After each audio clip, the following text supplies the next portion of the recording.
Guys দেখো এখন করবো হচ্ছে ব্রেড পকোড়া। দেখাও, এই যে এর মধ্যে দেখো সবজি দিয়েছি, এটা একটা ব্যাটার তৈরি করেছি। এর মধ্যে আছে চালের গুঁড়ো, বেসন, কর্নফ্লাওয়ার, একটা ডিম, স্বাদ মতো লবণ আর লঙ্কার গুঁড়ো। এটা একটা ব্যাটার তৈরি করেছি। এবার চলো ভাজবো।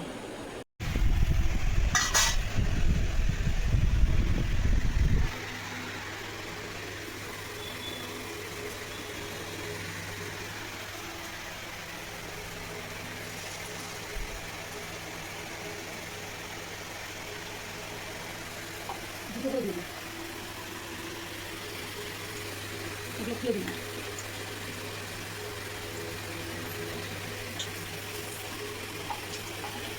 এখন দোকানে নিতে পারবে, খেতে দারুণ টেস্ট।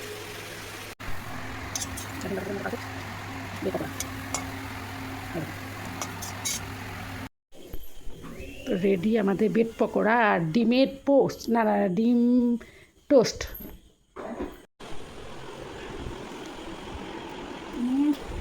পুরো টেস্টে ভরা, হাতের দোকান মতো।